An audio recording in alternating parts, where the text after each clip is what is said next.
Good evening, everyone. So today we are here for our session of biological series.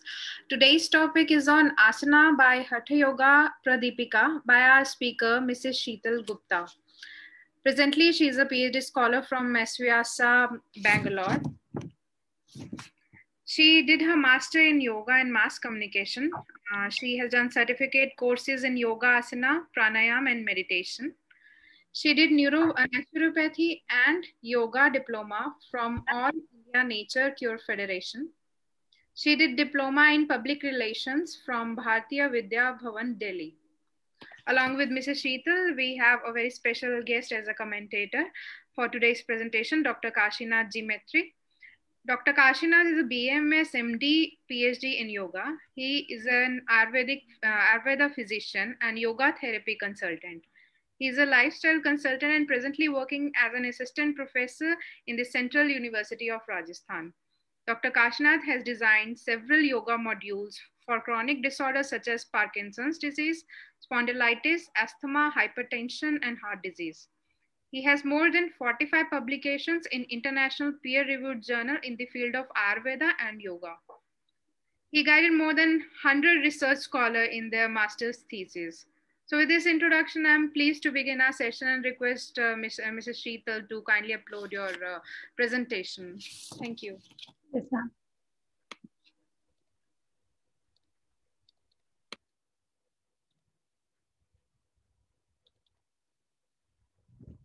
Thank you for the introduction, ma'am.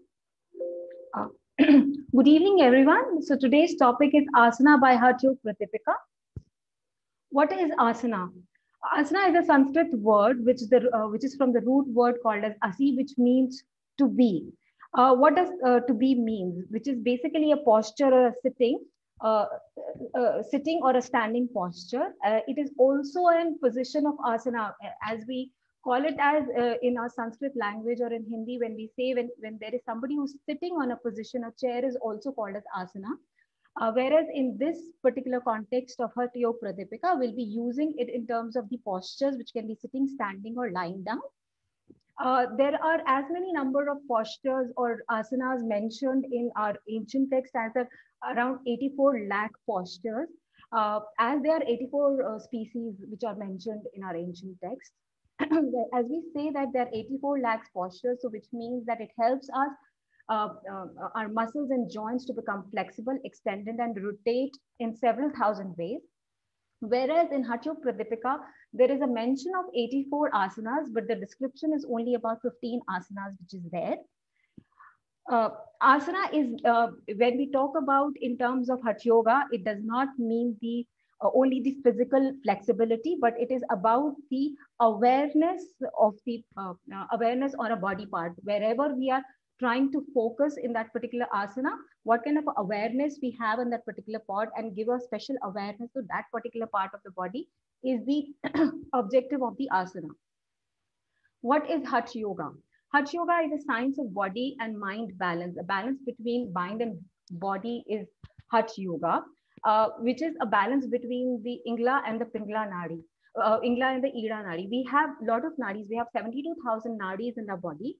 The main three nadis is the Pingla Nadi and the Ida Nadi and the Sukshma Nadi. Sukshma Nadi is considered with the main nadi, but Ingla and the Pingla, Ida and the Pingla Nadi are the left and the right nadis, which Pingla represents the right nostril, whereas the Ida represents the left nostril. Pingla represents the sun, the physical energy, the male energy, and the body part in our system. Whereas the Ida represents the left nostril, the moon, the mental energy, female, and represents the mind of the body. If we are supposed to do any kind of a physical activity, we say that our hatha, the sun or the right nostril should be active. If we are doing any kind of a mental exercise, we say that the left nostril should be active. Hatha Yoga has a lot of descriptions. Hatha Yoga actually talks about asana, pranayam, mudra, shatkarms, and chakras and nadi. Here in this particular presentation, we'll only be talking about asanas today. What is Hatha Yoga Pradipika? Hatha Yoga Pradipika is a text which was composed in 15th century by Swami Swatmaranji. It is one of the Only three texts. There are three texts which are available in Hatha Yoga Pradipika, which includes Ghiran Samhita and Shiv Samhita in Rail, which from the ancient text from Hatha Yoga. And this is one of the texts which is available. Swatma Ramji introduced this system of yoga as preparation of physical purification.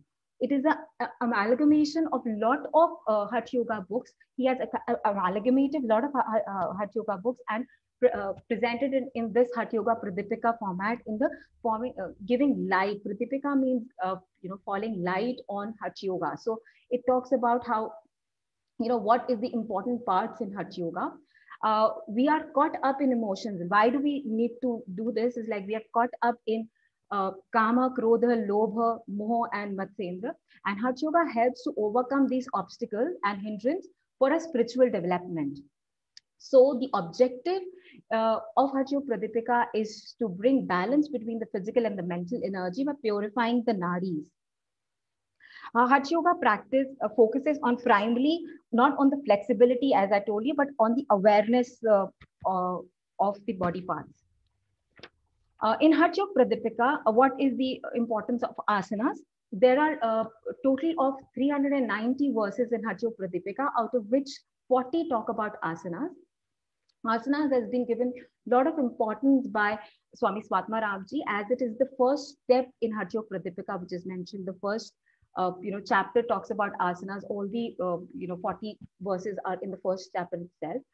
It is a mention of around 84 asanas, but there are 15 asanas which have a description, out of which 8 are seating position asanas and 7 are non-seating position asanas. In 1.17 of the first chapter, about the asana is mentioned by Swami Swatma Ramji, the importance of asana. It says, Hatasya Pratmagatvasya Purnamachate Purtadasanaha Sarva Margo Rogyam Chag Lagvama, which means prior to everything, asana is spoken as the first part of Hatha Yoga, according to Swatma Ramji. Why is asana so important? Because having done asana, what obtains a steadiness in the body and in the mind. Once you have steadiness in the body and mind, only then we can achieve the spiritual enhancement as well. It also helps in the freedom from diseases and lightness. And the flexibility of limbs increases. So in the modern times, asanas are important because actually it helps to have a disease-free life. So we'll talk about the first asana which is mentioned in Hatha Yoga Pradipika, which is the swastik asana, which is also called as the auspicious asana. Swatma Ramji understood the importance of the alignment which is there. Unless we have an alignment in the body, from the lower part of the body to the upper part of the body, the energy channels are here at the back on the spinal cord. So energy channels can only flow when there is a alignment in the body. The body is perfectly, and this particular position is basically to help the have the best alignment. It helps the spinal cord to straighten so that the nervous impulse can pass freely from the lower part of the body to the brain side of it. Therefore, this particular asana has been mentioned in Ghiran Samhita, Hatha Yoga Pradipika, and Shiv Samhita as well. The next asana which is mentioned in Hatha Yoga Pradipika is the Gomukh asana.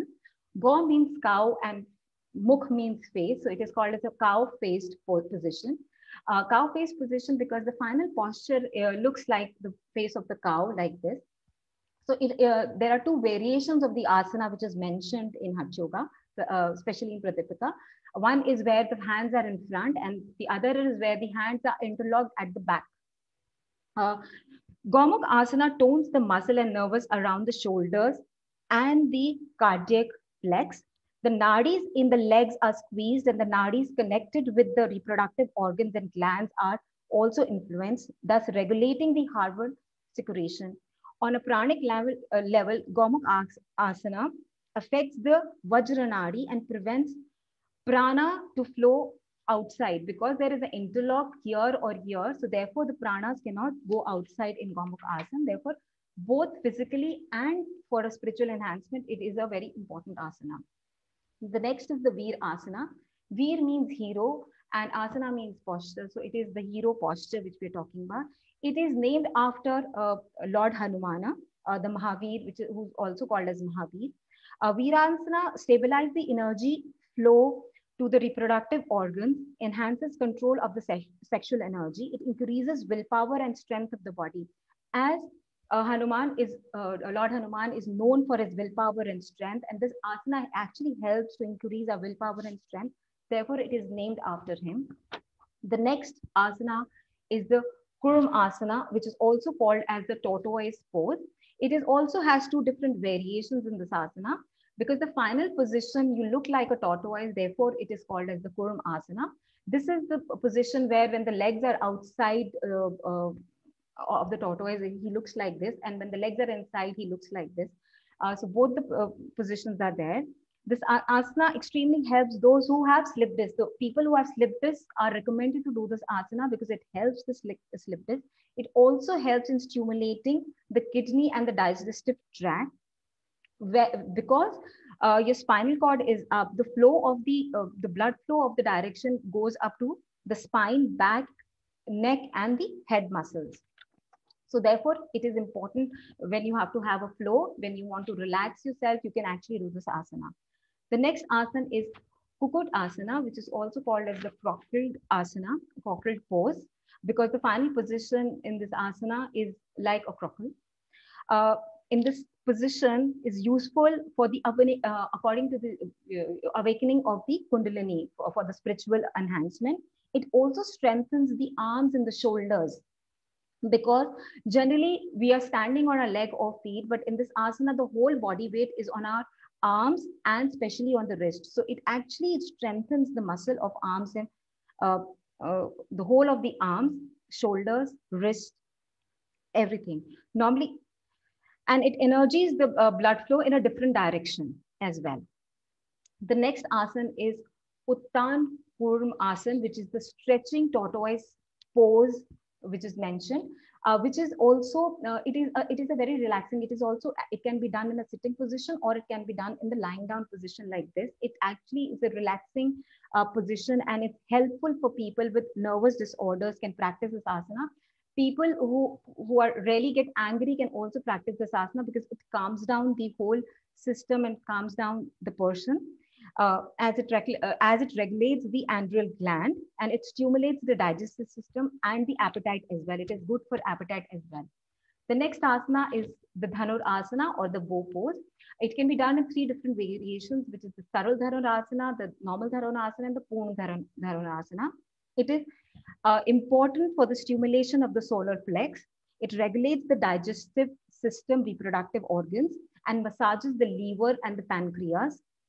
And it's useful for the as it massages the pancreas. So it is a very good yogic management practice for diabetes patients as well. People who can practice this asana can do it. If not in this position, even the Saral Dhanurasana is good to be practiced. As you're lying down on the diaphragm, in this arms are stretched upwards, so it gives a lot of massaging to our heart as well, and therefore it is useful for chest elements as well. It stimulates and regulates our endocrine glands, and particularly thyroid, because here even the neck is stretched, so it is good for thyroid problems as well. Thyroid gland problems, maybe thyroid, and it also stimulates the adrenal gland. As we are stretching the back, so people who have hunched back or people who have dropping shoulders can also practice this asana to have a better posture. And it is Dhanurasana also helps the menstruation cycle and also correct female infertility. The next is the Matsendra Asana, or which is called as the spinal twist pose in English. Matsendra Asana is named after a sage who was called as Matsendra. He used to do this asana in this particular position. He used to do his, it's said that he used to do meditation in this particular asana. There is Ardha Matsendra Asana and Purna Matsendra Asana. There are 2 forms. In Ardha Matsendra Asana, the leg is down, whereas in Purna Matsendra Asana, the leg is upwards. It stimulates again our pancreas, liver, spinal, kidney, stomach, ascending in the descending column. So therefore, it is a very good position or asana, even the Ardha Matsendra Asana, for diabetes, constipation, and urinary problem. It tones up the nervous root, and it also gives a relaxation to our back, and relieves the stress in the vertical column. Therefore, it's recommended for people who have tension or who have slip disc problem. This asana is recommended. I'm telling that these asanas are recommended, but please, no one should practice these asanas without the guidance of any yoga guru or yoga teacher. It should be only, any of these asanas should only be done under the guidance and proper instructions. The next asana is the Paschimottan asana, which is called as the back stretching pose. Paschim in Sanskrit means the back. Uttan means upwards. So because the back is upwards, therefore it is called as the Paschimottan asana. We are stretching the back in this position. As we are stretching the back, so the whole spinal cord and the central nervous system is stretched, which helps the central nervous system, and it also helps the Sukshma Nadi according to the spiritual enhancement. The Sukshma Nadi runs, and the pranic impulse can reach to the higher channels easily in this. The back, shoulder, arms, and legs muscles are toned by stretching them in a relaxed manner. And even it massages our organs, which are the pancreas, spinal, kidney, liver, reproductive organs, and abdominal muscles. It removes the excessive fat on the waist area and the thigh muscles as well. If you are in a lot of tension and stress while doing this asana, the stress is relieved. As in this asana also, the blood flow is on the other side, and therefore the blood flows towards the head region. The next asana is the Mayur asana, which is called as the peacock pose, which is done in two different manners. One is the straight leg, and the other is in the Padmasana manner, which is called as the Padmayur asana. Mayur asana helps to purify the blood, helps in constipation, indigestion, and chronic gastric problems. It also stimulates our liver and kidney and gallbladder. A diabetic patient, it can perform this asana would be helpful because it stimulates the pancreas as well. It also gives massage to our heart region, and therefore the circulation, blood circulation improves while doing this asana. The endocrine glands are also, and the secretion of hormones also happen. This is asana. The back muscle and the spinal cord are stretched, because the back muscle and the spinal cord are stretched in this. So it helps to, have a better body posture. If there is a body posture problem of the because of the back, it also helps there. It also strengthens the shoulders and the arm muscles, as the whole body weight again is on our hands itself rather than on our legs. The next is the Shavasana, which is called as the corpus pose. Shav means dead body. It's also called as a dead body pose in English. As we are lying down in this position, this looks to be a very easy and a relaxing asana, but it is one of the difficult asanas, because relaxing each part of is little difficult at times, because when you're lying down, you're not concentrating, and there is a stress in one or other part of the body. The whole body relaxes, but this position is done to relax the whole body and it develops the body awareness. This also helps in the yogic management for high blood pressure, anxiety, depression, cancer, and psychosomatic diseases.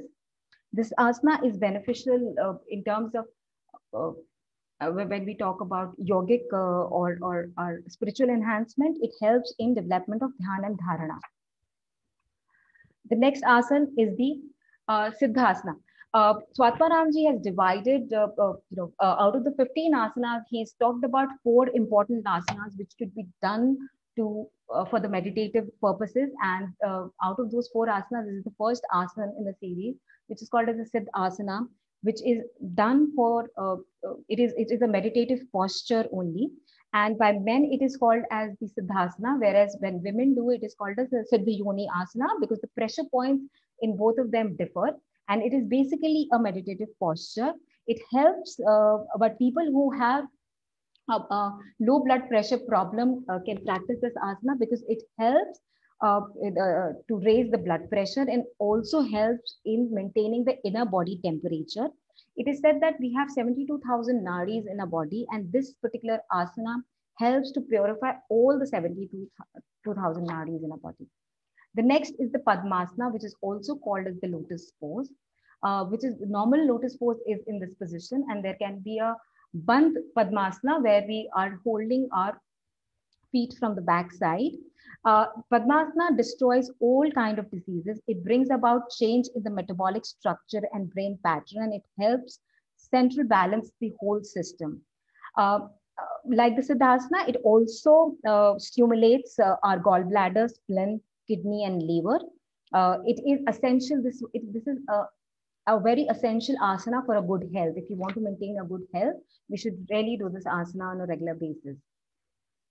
The next asana which is mentioned is the Singh asana. Singh means lion, therefore it is called as the lion pose in English.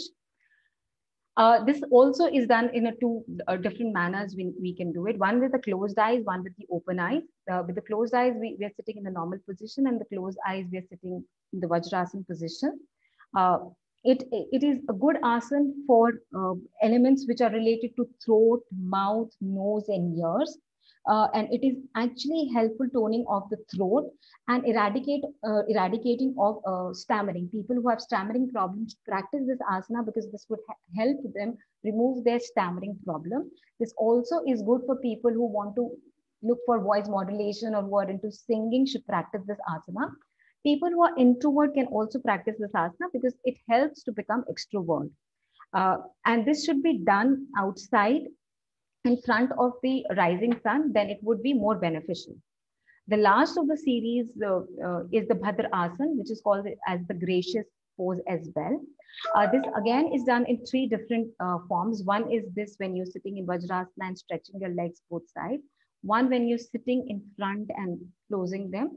And the third variation is this. This is an advanced position. This particular position is recommended for pregnant women as well, because it actually helps open the pelvic region and helps in the delivery as well. It's said that this asana also has the same benefits which the Padmasana helps, as it stimulates the gallbladder, spleen, kidney, and liver. To summarize it in brief, we can say that asanas by Swatmaramji has been given utmost importance. Therefore, he has mentioned as the first part in his Hatha Yoga Pratipika. The purpose of Hatha Yoga Pratipika, the purpose of asana in Hatha Yoga Pratipika is to control the body. Once the body is controlled and we can have a control on our body, so even we can control our mind as well. When an individual practices asana, his or her prana flows freely, which develops in steadiness and has a less chance of developing illnesses. So therefore, we can have a disease-free life. So asana helps to create an absolute balance between the physical body, mind, and energy. So we can summarize saying that one can achieve health, stability, lightness of the body and mind with asanas. Thank you.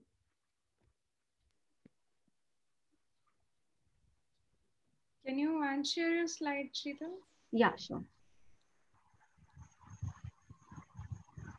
Thank you, Mrs. Sheetal, for such a nice detailed description and significance about the different asanas. Now I request Dr. Maitri, please comment and suggest some of the significance which are related to the disorders or disease condition. Definitely, it was a very wonderful presentation, a nice, brief and very comprehensive introduction of Hatha Yoga and how Hatha Yoga gives importance to asana and why. So asana, according to Hatha Yoga, is the first component, because the basic, the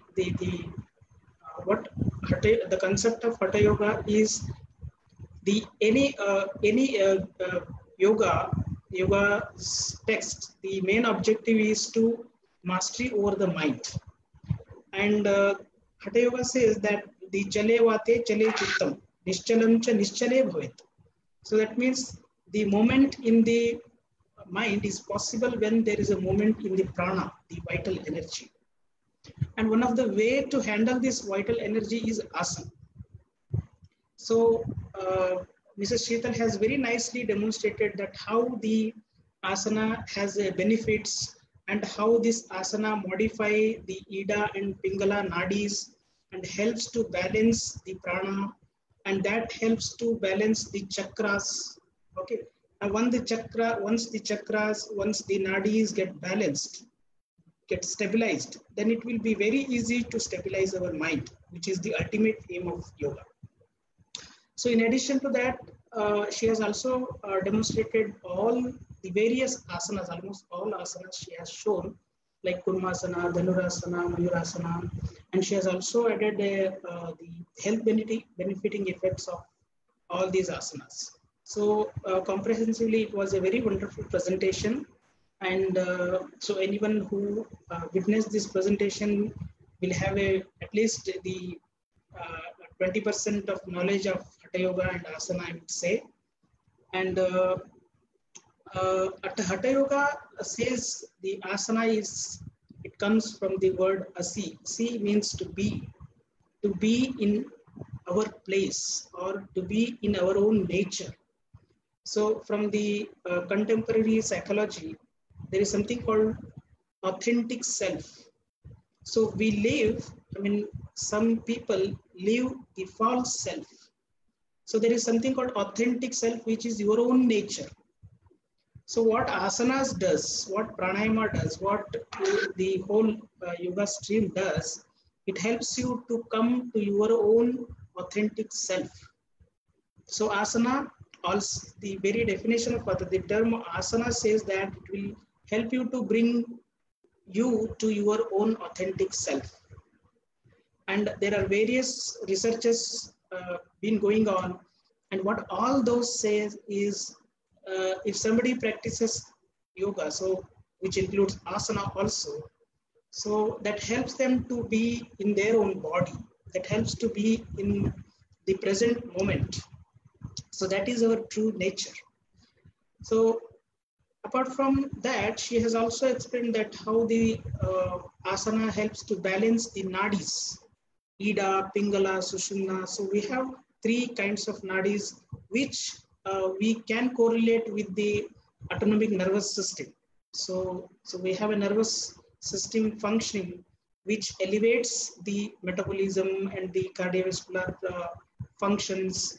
And there is called sympathetic nervous system, and similarly we have parasympathetic nervous system which can be correlated with the Pingala and Ida respectively. And what Hatha Yoga says is like practice of asana helps to balance these nadis. So bring the balance in the nadis. That is nothing but the bringing the balance in the autonomic nervous system, bringing the balance in the homeostasis. So even various researchers have demonstrated it. So there are numerous studies which shows that practice of asanas leads to the autonomic balance. The sympathetic activity comes down and the parasympathetic activity goes up, and that helps to stabilize our health. That is what is Uryad Sthiryam Arogyam. So Sthirya is a stability. Stability, next is Arogya. So it's not stability and Arogya. What I believe is stability in Arogya. So we have health, and the asanas help you to be stabilized in a healthy state. Okay, to be stabilized in a healthy state. And next it says that Laghavam. So these are the benefits of asana. Laghavam is, if you think from the Ayurveda perspective, so Laghava is lightness. So lightness is one of the important sign of the health. So heaviness is disease. So when we adopt unhealthy lifestyle, that leads to Agni Mandya, so weak digestive capacity. That we can call as hypometabolic state. So the weak digestive fire leads to various kinds of chronic disorders. So that leads to heaviness also. So if something makes or brings lightness in the body, that means that is bringing down the ama, that is enhancing your Agni. So that is creating the balanced state in your nervous system. So this is how asanas have various physiological effects. They also have various psychological effects. So a lot of these asanas like Siddhasana, like Mayurasana, they actually indicate the nature. So particular animal have a particular nature, a particular important aspect of psychology also. So one holds that, so he will imbibe those qualities. So that helps them to have a diverse nature and a flexible psychology. So this was a very good presentation, and I hope everybody has enjoyed. And I would invite if there are any questions from the audience side. Yes, ma'am. Ma'am, it was a very nice presentation. Ma'am, in this first chapter or asana chapter, there are shloka number 34, where is Siddham Padam Tatha Singham Bhadram Cheti Chatushtayam Srishtram Tathapi Che Sukhe Tishten Siddhasane Sada. Means, ma'am, there are four special asanas mentioned by Maharshi Swatmaram: Siddhasan, Singhasan, Padmasan, and Bhadrasan. So, ma'am, how these four asanas are different from the other asanas? And in this four asanas, Siddhasan is very most asanas he explained about the very much spiritual benefits. As far as my understanding goes, that these the asanas spiritual are benefits and how these are differs. Yeah. Prashant, as it is mentioned about these four asanas are more, as I said in my presentation as well, these are done to for the enhancement of the spiritual. So when you are doing, while if you are in this asana, so it would help the spiritual enhancement better than the other asanas. So the other asanas are more to for the elements, to eradicate the elements from our body, whereas these asanas are done more towards to do the spiritual enhancement when we are doing meditation, dhyan dharana. So if you're doing in these particular asanas, so it would help us benefit better, and especially in the Siddhasana. So Siddhasana is basically a meditative posture, as we discussed, and maybe Kashinath Bhaiya can add to this. What she said is right. Like other asanas, they are particularly having a one focused objective. Like if you say Mayurasana, so that focuses on your navel region, on your Swadhisthana chakra. So when you do all those asanas, so when you get your all chakras activated, all nadis purified, then you have to reach to a asana where you have to just stabilize yourself, and you are going to connect to the higher dimensions of the yoga. So where there is a samadhi and all that, lot of the other things you are going to explore. So for that, so when you reach there, the asana you need is the Siddhasana. So anybody having reached to that asana, that means he has mastered the other asana. So that's why that particular asana which connects the physical practices with the spiritual practice, that's why it is so important, according to Patel. Thank you, sir. Thank you. Ma'am, this is Kalyan. I have one question that you have told that asana is the fast, as Hatha Yoga Pradipika told, Hatasya Prathamam Gatvad Asanam Purvam Uchyate. But you look at the Gharanda Samhita, they have more focus on Ghata Suddhi, or cleansing of the body by doing the Kriyas. So what should be done first, asana or the Kriyas?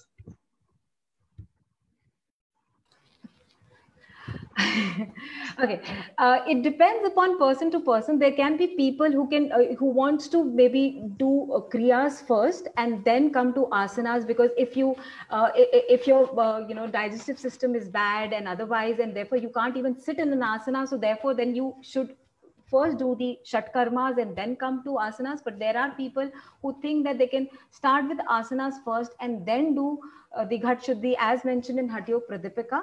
So it depends upon person to person, individual to individual. That's why we have so many books and so many variations in the books, that each individual can pick their own pathways, that what they feel is better for them. And Bhaiya can add on this. Adding to her, it's not really which need to be started first. So why they people have given importance, and why it is so, because see, all these yogic texts, so they are having a one message.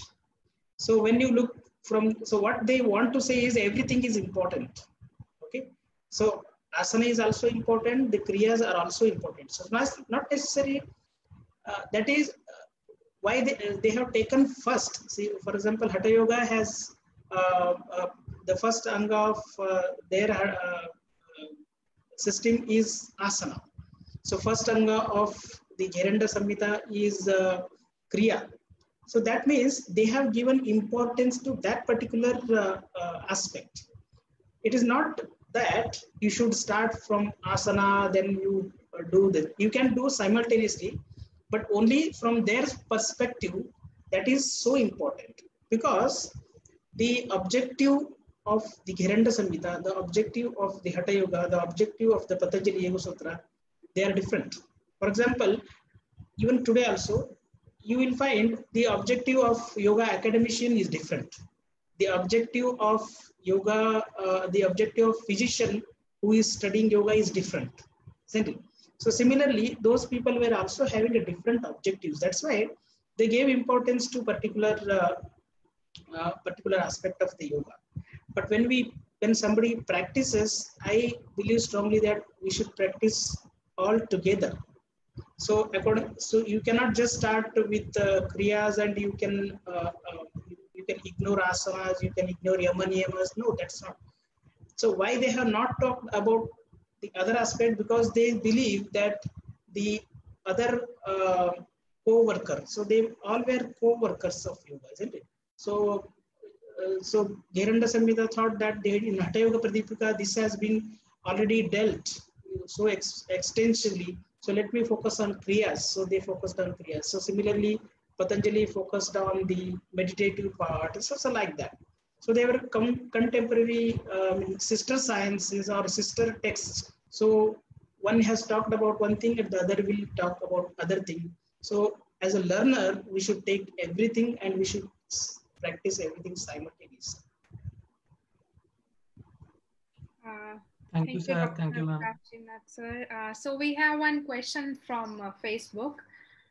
Are parasympathetic and sympathetic responses not altered by endurance exercises?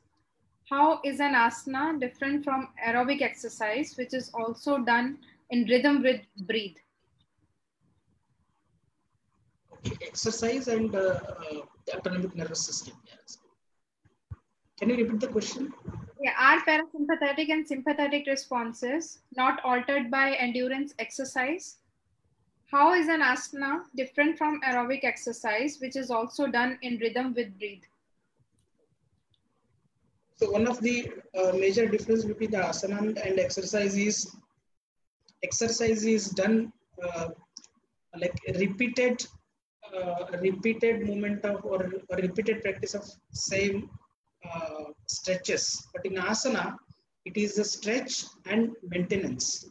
And when we maintain a particular asana, so we ask the participant to go in, close his eyes and see the breathing and alter the breathing. Take a deep inhalation, deep inhalation and complete exhalation.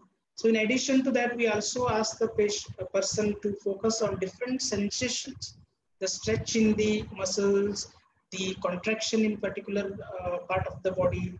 So this is what is the awareness, the slowness, and the stretch. So where these aspects are not there in the exercise. And more than that, the asana is a kind of isometric.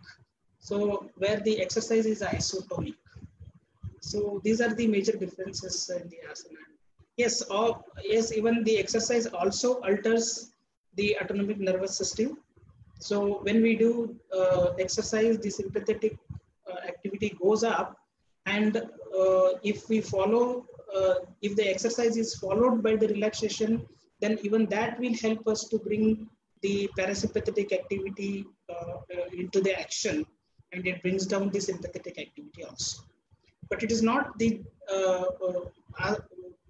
it is not just the autonomic balance what yoga offers. Yoga also offers various other aspects which are particularly the psychological aspects, which enhances the positivity, which enhances the calmness in the mind, which reduces the anxiety, and which improves the self-confidence, self-compassion, the spiritual well-being. All other aspects are definitely definitely more what yoga can offer compared to the exercise. Thank you, sir. So, do we have any other question?